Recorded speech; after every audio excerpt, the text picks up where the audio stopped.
আরামবাগ পৌরসভায় মাসে 8.5 লক্ষ টাকা টেন্ডারের বিদ্যাসাগর বাসস্ট্যান্ড যেন নরককুণ্ড এবং যৌতুকগৃহ। আরামবাগ পৌরসভার প্রাণকেন্দ্রে অবস্থিত আরামবাগ বিদ্যাসাগর বাসস্ট্যান্ড। এই বাসস্ট্যান্ড থেকে আরামবাগ পৌর প্রশাসক রীতিমতো টেন্ডার আহ্বান করে এবং যিনি পেয়েছেন তার কাছ থেকে মাসে 8.5 লাখ টাকা করে পেয়ে থাকে। বাসস্ট্যান্ডের দেখভাল করার দায়িত্ব আরামবাগ পৌরসভার। আমরা শুরুতেই দেখিয়েছি জলজল করছে আরামবাগ পৌরসভার নাম। মাসে 8.5 লাখ টাকা কিন্তু কম কথা নয়। একটা বাসস্ট্যান্ডকে এবং বাসস্ট্যান্ডের প্রত্যেকটি তলকে ঝাঁ চকচকে করে রাখার জন্য যথেষ্টরও বেশি। সত্যি কি তাই? আপনি পল্লীশ্রীর দিক থেকে এসে বাসস্ট্যান্ডে প্রবেশ করতে গিয়েই হোঁচট খাবেন। এক নম্বর বিদ্যাসাগর বাসস্ট্যান্ড আর টার্মিনাল, মাত্র এই 3টি অর্ধেক অক্ষর বহুদিন থেকেই ভ্যানিস। 2 নম্বর হলো আপনি স্বচ্ছন্দে হেঁটে বাসস্ট্যান্ডে ভেতরে যাবেন, সেগুড়ে বালি, এবড়ো খেবড়ো খানা খন্দে ভরা সমগ্র বাসস্ট্যান্ড চত্বর। বেশ কিছু জায়গায় ছাদ থেকে পলিশকর্তারা খসে পড়ার চিহ্ন স্পষ্ট। সিঁড়ি বেয়ে 1তলা 2তলা 3তলা যাবেন, কষ্ট হলেও দেয়ালে হাত দিয়ে ব্যালেন্স করার উপায় নেই। দেয়াল জুড়ে পান গুটখা ইত্যাদির বিষাক্ত পিকে ভরা। প্রত্যেক তলেই শৌচাগার দেখলে অন্নপ্রাশনের ভাত উঠে আসার জোগাড়, এতটাই নোংরা দুর্গন্ধযুক্ত। প্রথম তলের শৌচাগারের ভেতরেই আবার বিরিয়ানি, চাল, মাংস থেকে শুরু করে আনুষঙ্গিক সব কিছুই নাকি ধোয়া হয় বলে জানা গেল। বুঝুন অবস্থা। যত্রতত্র আবর্জনা স্তূপাকার করে রাখা, কবে পরিষ্কার হয় আদৌ হয় কি না কেউ বলতেই পারছেন না। 3য় তলায় বিভিন্ন কোচিং সেন্টার আছে, অথচ ছাত্রছাত্রীদের জন্য উপযুক্ত পরিচ্ছন্ন শৌচাগারের বালাই নেই। আর ছাদ চুইয়ে ক্রমাগত জল পড়ে পড়ে বিশাল চত্বর ভাসাচ্ছে, অথচ ছাদের অবস্থাও কিন্তু বিপজ্জনক। উপরে যে জলের ট্যাঙ্ক আছে সেখানে যাওয়ার উপায় ছিল না, তাই যেতে পারিনি। সেখানেও নাকি শেষ কবে পরিষ্কার হয়েছে কেউ জানেই না। বাসস্ট্যান্ডে বাস ধরতে আসা যাত্রীদের নোংরা আবর্জনা স্তূপ পার হয়ে অপরিচ্ছন্ন ট্যাঙ্কের জল সংগ্রহ করতে হয় খাবার জন্য। সমগ্র বাসস্ট্যান্ডের বিল্ডিংয়ের বেশিরভাগ কার্নিশ বিপজ্জনক হয়ে আছে। অতি সম্প্রতি একটি কার্নিশ ভেঙে বাসস্ট্যান্ড চত্বরে পড়ে। ভাগ্যিস রাতে পড়েছিল, তাই দুর্ঘটনা ঘটেনি। পুলিশ সেই স্থান ব্যারিকেড করে দিয়ে দায় সেরেছে। সিমেন্টের চাঁই স্তূপীকৃত হয়ে পড়েই আছে সেখানে। প্রতিদিন হাজার হাজার যাত্রী এখানেই বাসের জন্য অপেক্ষা করেন। বাকি কার্নিশগুলো দিনের মধ্যে ভেঙে পড়লে প্রাণহানির সম্ভাবনা উপেক্ষা করা যায় কি? কীভাবেই বা যাবে?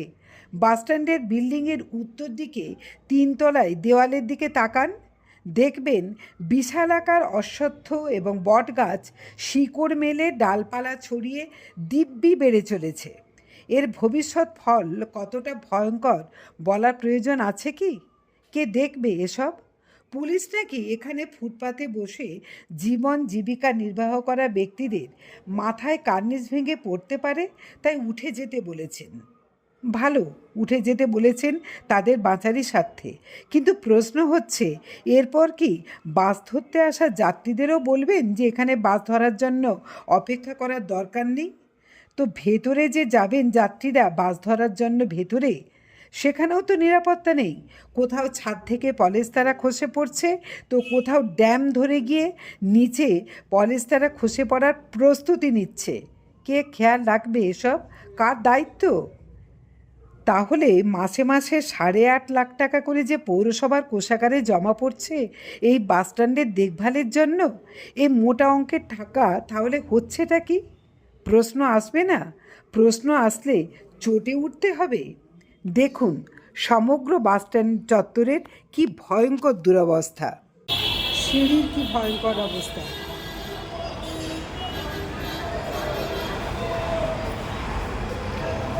দেখুন যৌতুকগৃহ কাকে বলে। দেখুন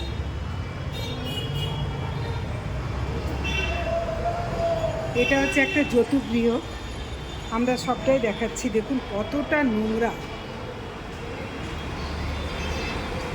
এটা হচ্ছে বাথরুম, দম বেরিয়ে যাচ্ছে। এখানে দেখুন কি অবস্থা।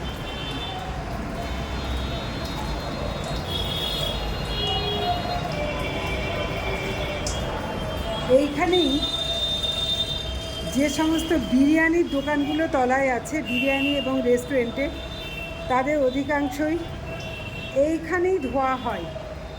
কি অবস্থা দেখুন। আপনারা কি খাচ্ছেন? যদি এটা আগুন লাগে তাহলে বাঁচার কোনো পথ নেই। এটা হচ্ছে লিফটের জন্য করা। যদি লিফট হবেই না তাহলে কি কারণে, কোন অজানা কারণে এই গর্তগুলো রেখে দেওয়া হয়েছে, কাদের সুবিধার্থে? দেখুন, মদের বোতল থেকে আরম্ভ করে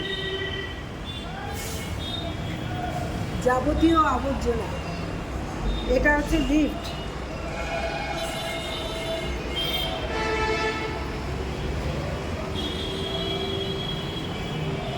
বিরিয়ানির হাঁড়ি, এরপর দেখবেন।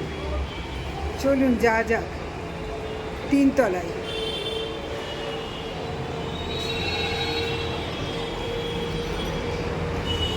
তিনতলার শৌচাগার। কি অবস্থা দেখুন, কি ভয়ঙ্কর অবস্থা।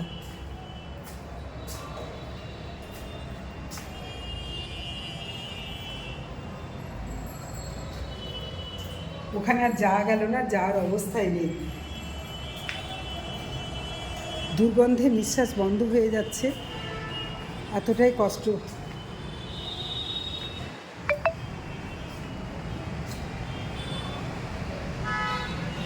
একদম যৌতুকগৃহে পরিণত হয়েছে।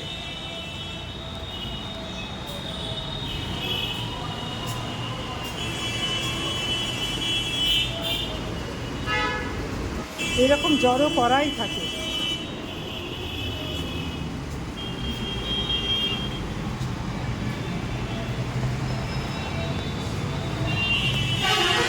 চলুন আপনাদের চারতলায় নিয়ে যাই।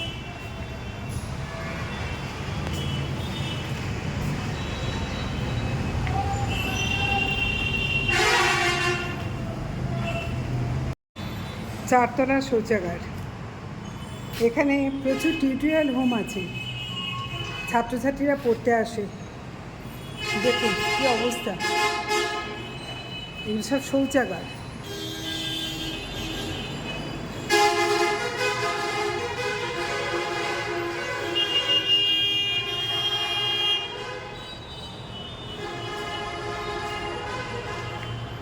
এই অবস্থা দেখুন চারতলার, দেখতেই পাচ্ছেন।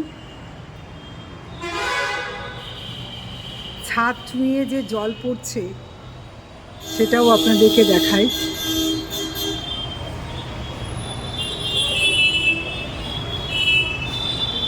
তার মানে গোটা ছাদটা ফাটা, যে কোনো সময় এই ছাদ ভেঙে পড়তে পারে এবং সেই ছাদ ছুঁয়ে জল পড়ে পড়ে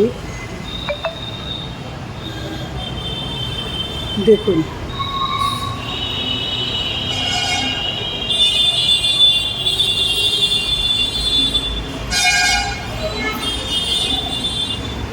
এমনকি জল এখান থেকে বেরিয়েছে, একটু যত্ন করে এই লিফটের নালা করে দেওয়া হয়েছে।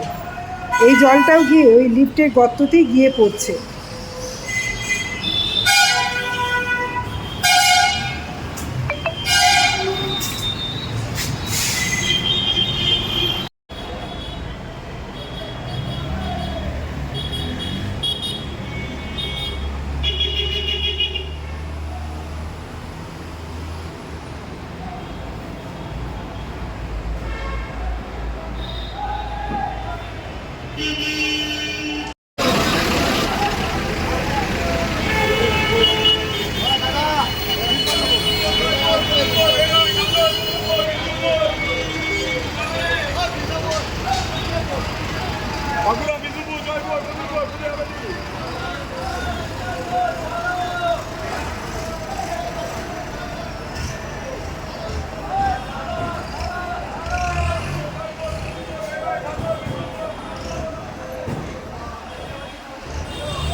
একটা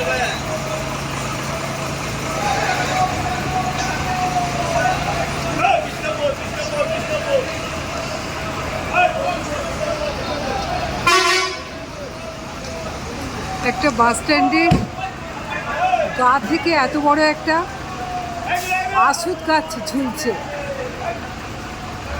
একটা না একাধিক আশুত গাছ, কি ভয়ঙ্কর ভাবে ঝুলছে।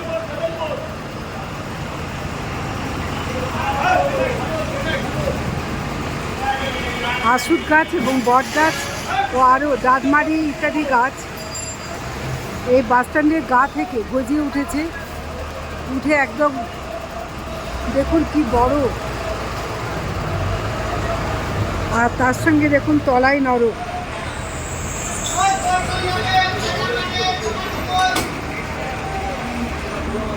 এই নরকের মধ্যেই যে পানীয় জল সেটাও আপনাদের দেখাচ্ছি।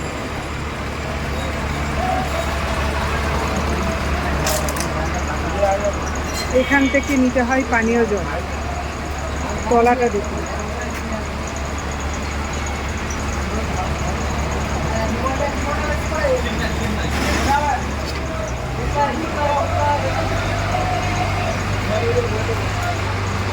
এই জল মানুষ খাচ্ছে।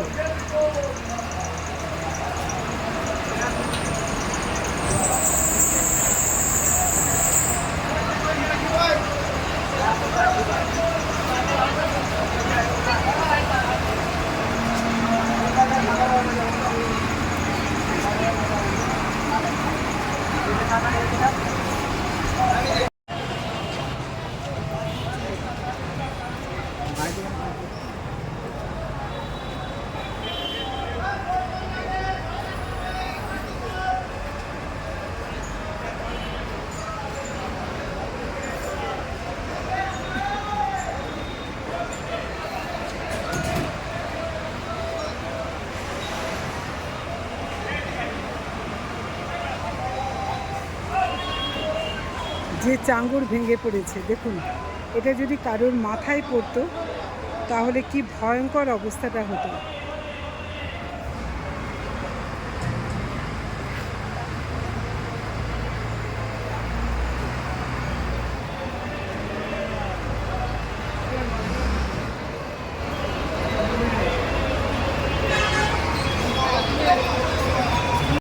দাদা, আপনি এই যে যেখানটায় ব্যারিকেড করেছেন এই জায়গাটাতেই কার্নিস ভেঙে পড়েছে এবং এখনও দেখা যাচ্ছে প্রায় সবকটা কার্নিসই কিন্তু পড়ে যাবার মতো অবস্থাতেই আছে। শুধু একটা জায়গা ঘিরে কতটা নিরাপত্তা হবে? কতটা হবে বলতে, কাল তো পুলিশ সব এসেছিলো, এসে সব কালকে দেখলো, দেখে আমাদেরকে বললো তোমার একটু সরে যাও, এখানটা ব্যারিকেড করো। ব্যারিকেডটা তো করেছে, তা এবারে ওদের উপরে তো আমরা নয়, লাস্টে বলছি যে তোমাদের আর বসা চলবে না, কারণ আমরা তো এখানে নিত্য প্রতিটা দিনই তো আমরা এখানে ব্যবসা করি, এখানে আমরা কর্ম করি। তো আপনাদের তো পেট চলে এইখানে বসেই, তো পুলিশ এসে আপনাদেরকে তুলে দিচ্ছে, আর কার্নিসগুলোর জন্য কিছু ব্যবস্থা নেবে না? ওই ব্যারিকেডটা করে দিয়ে গেল, তাতেই হয়ে যাবে। সেইটাই ওরা করে, ওরা ওদের উপরে কি কথা বলো বলুন। ওরা দেখুন যে ব্যারিকেডেরা করে দিল, আমি একটু পেঁচিয়ে দিয়ে চলে এলুম। আপনি না হয় পিছুই দিয়ে চলে এলেন, কিন্তু এই যে যাত্রীরা প্রতিনিয়ত বাস ধরতে দৌড়াচ্ছেন তাদের মাথাতেও তো যে কোনো সময় পড়তে পারে, তাহলে পুলিশকে এসে বলবে যে বাস স্ট্যান্ডটা বন্ধ করে দেবো? তাহলে এগুলো তো আমরা তো বললে হবে না, আমাদের তো শুনবে না, আমরা ছোটোখাটো মানুষ, আমাদেরকে গ্যারাজ্যই করে বুঝলেন। আমাদেরকে তাই লাস্টে বললো যে আপনারা সরে যান, এবার ওর মধ্যে কিছু কেমন স্টাফরা ছিল, বললো তুমি একটু পেঁচিয়ে যাও। আচ্ছা, গোটা বাস স্ট্যান্ডটা তো কি দেখছেন, গাছপালা গজিয়ে গেছে, চারিদিক চিরফাট, গোটা বাস স্ট্যান্ডটাই তো বিপজ্জনক অবস্থা। এগুলো একটু পরিষ্কার ভেঙে এগুলোকে একটু রিফাইন করে দেওয়াটা উচিত। দেখাটা কার উচিত? দেখাটা তো পৌরসভা, একদমই তাই। পৌরসভা তো এখান থেকে মাসে 8.5 লক্ষ করে টাকা নেয়, তাহলে পৌরসভাতে এটা আগে দেয় দায়িত্ব। উচিত তো তাই, সেটা আপনিও সেটা জানেন, আপনি তো বুঝতে পারছেন। একেবারে একদমই। দাদা, কতটা নিরাপদ মনে করছেন? এই তো এই জায়গাতে বসে আপনাদেরকে ব্যবসা করতে হয়, আর ওই তো মাথার উপরে সব কটা কার্নিস একদম ফাটল ধরে একাকার, আদৌ নিরাপদ? নিরাপদ নয় দিদি ভাই, কারণ জন্য মানে এটা নিরাপদ করতে গেলে এটা রাত্রিরের ঘটনাটা ঘটেছে, এটা দিনের বেলা যদি হতো হয়তো অঘটন একটা ঘটতে পারে। মানে রাত্রে হয়েছে বলে রাত্রিরে। মানুষ মানে মরলো না। না, হয়তো এই সময়টাই হলো পরে সবসময় মানুষ এখন তাকে ব্যারিকেডটা দেওয়া আছে বলে বা সাবধান করে দেওয়া আছে, সব ওদিকে করা আছে। এখন আমাদের ঠিক আছে আপাতত, কিন্তু যেগুলো আছে সেগুলোর অবস্থাও তো খুব খারাপ। হ্যাঁ, এগুলো খারাপ, তবে প্রশাসন আশ্বাস দিয়েছে তো 5 তারিখের পরে এগুলো ঠিক হবে। ঠিক করবে বলেছে 5 তারিখের পর। মানে ভোটের বাদ না শেষ হলে উন্নয়নের বাদ শুরু হবে না। দেখুন যাত্রীদেরকে কোথায় দাঁড়িয়ে থাকতে হচ্ছে, আর যেখানে দাঁড়িয়ে আছে ঠিক তার মাথার উপরেই দেখুন কার্নিশগুলোর অবস্থা কি ভয়ঙ্কর হয়ে আছে। এতটাই বিপদের মধ্যে দাঁড়িয়ে প্রতিনিয়ত যাত্রীদেরকে বাসে ওঠা নামা করতে হয়।